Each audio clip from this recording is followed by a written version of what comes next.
أحبك مثلما أنت أحبك كيفما كنت ومهما كان.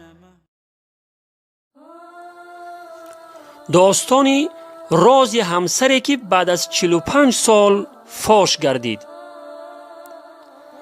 بعد از 45 سال ازدواج و زندگی مشترک مالامال از عشق و محبت، یادگاری ها، همیاری و با هم بودن در خوشی و ناخوشی، هیچ راز و ناگفته بین آن دو زن و شوهر وجود نداشت.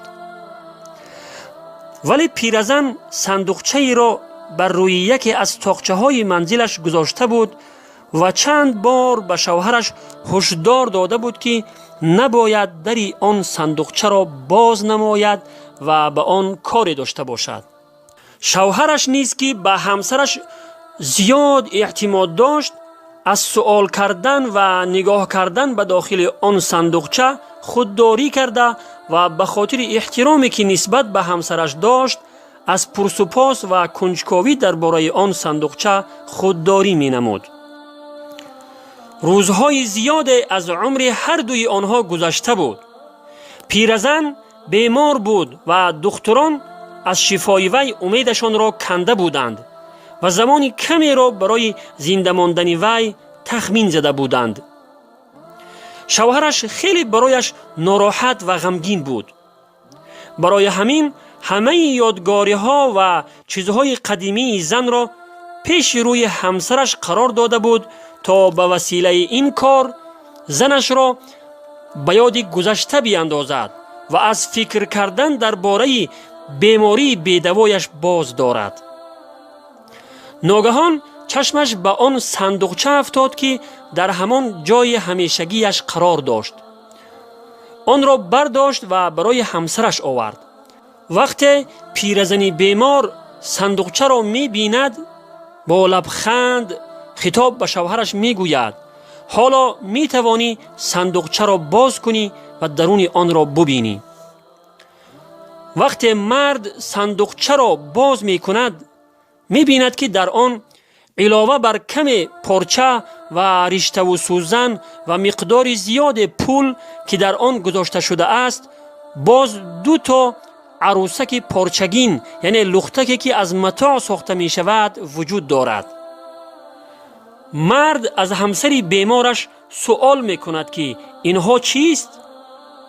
همسرش که اکنون پیرزن شده بود در جواب می گوید: وقتی با شما عروسی کردم، مادر بزرگ مرحومم نصیحتم کرده بود که راز ازدواج موفق در این است که از یک به 2 کردن و بگو مگو کردن با شوهر قطعاً بپرهیزی و هر وقت خیلی خشمگین و ناراحت شدی، آتش خشم و غضب خودت را با درست نمودن عروسک‌های پارچگین خاموش بکن و هرگز کاری مکن که با شوهرت جنجال لفظی داشته باشی.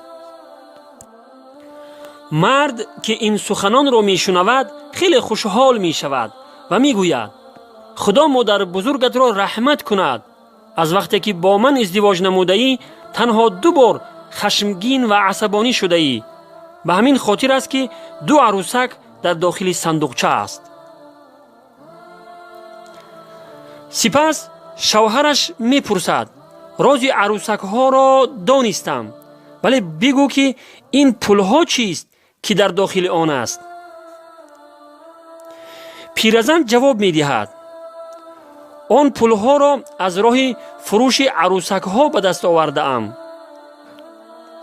مرد با شنیدن این سخنان همسری بیمار گپی گفته اش را پس می گیرد که گفته بود وجود 2 عروسک داخل صندوقچه نشانه این است که تو در طول زندگیت تنها 2 بار عصبانی شده ای.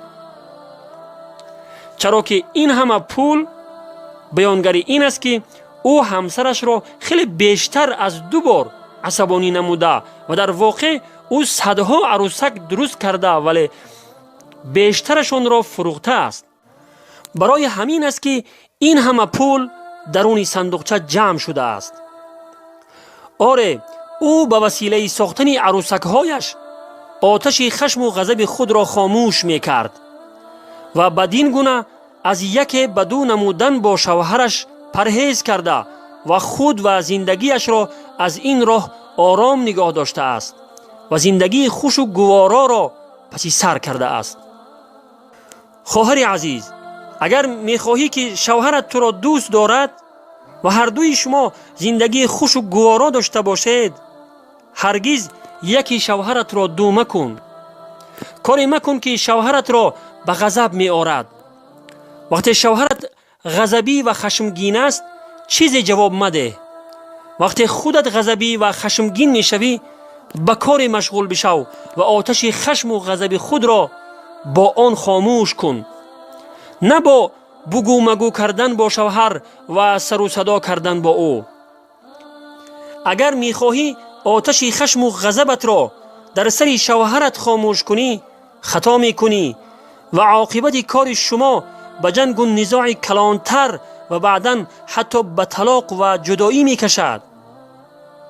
خداوند تمام نو عروسان را هدایت فرماید و مطیع و فرمانبردار شوهر بگرداند و زندگی خوش و گوارا را نصیبشان بگرداند. آمین یا رب العالمین. و السلام علی من اتبع الهدى. أحبك مثل ما أنت، أحبك كيفما كنت، ومهما كان مهما صار أنت حبيبتي، أنت زوجتي، أنت حبيبتي.